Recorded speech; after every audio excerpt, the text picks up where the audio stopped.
A former daycare employee in Fishers is charged with more than a dozen felony counts of battery. Molly Taxter is accused of becoming aggressive with multiple kids, and now she's under arrest. And police believe there could be more kids involved. Yeah, this investigation started when a parent reported bruises on her daughter's leg after attending the Kiddie Academy daycare on March 15th. It's the third time in the last 3 months that we've brought you a story of a child care or therapy center employee facing these kinds of charges. Fox 59's Michael Skoik spoke with Fishers Police today about this most recent investigation. Michael, what do we know?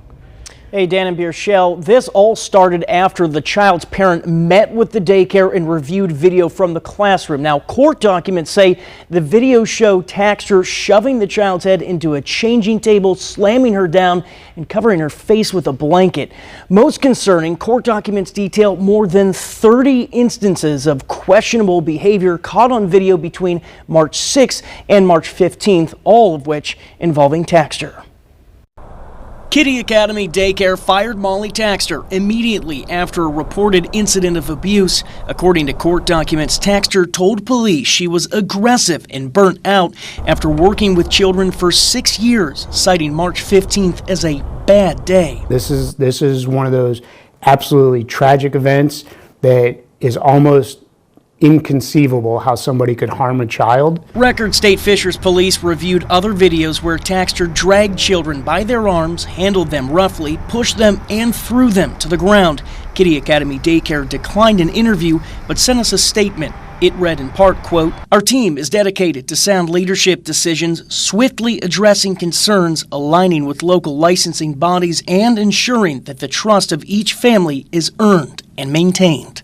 I think that it shows a lot on the daycare's part for taking that action immediately. Some daycare parents also say they're encouraged by the swift response. They were very transparent with the investigation. They were very transparent with the investigation from the beginning. While some parents tell us they hope the daycare is more cautious when hiring in the future, they plan to keep their kids in the program. Teachers are very sweet. They were always giving us advices. They were working on them.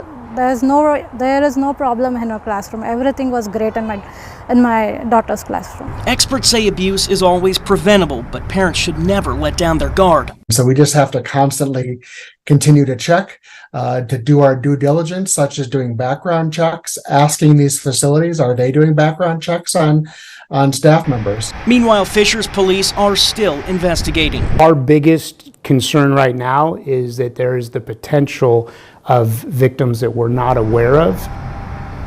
And the department has a dedicated hotline for any concerned parents. That number, 317-595-3317. Meantime, state inspections reports show Kiddie Academy Daycare in Fishers had 18 violations. 4 of those were considered critical.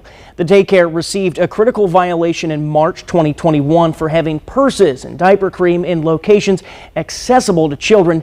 It received another similar violation in March 2022. Now this February, the daycare received a critical violation for having several chemicals in unlocked classroom and bathroom cabinets. Just on March 27th, the daycare received a critical violation after the state found an employee did not receive required child abuse and neglect training within the first 2 weeks of employment. Now, the last inspection we found happened on March 27th. In the studio, Michael Van Skoik, Fox 59 News. All right, Michael, thank you. And as we've said, this is the third time within 3 months that we've reported on a daycare or therapy center employee facing these kind of charges. Earlier this month, Leomir Kennedy was charged with child molestation. Court documents say he confessed to molesting children under his care.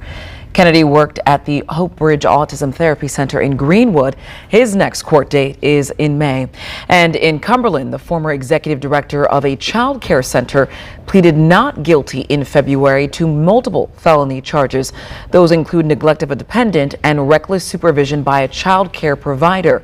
Court documents say that this person, Tanya Voris, admitted to giving melatonin to as many as 17 children to get them to go to sleep. She was then fired from her job at Kids Life Child Care Ministry. Voris scheduled to be in court again in June.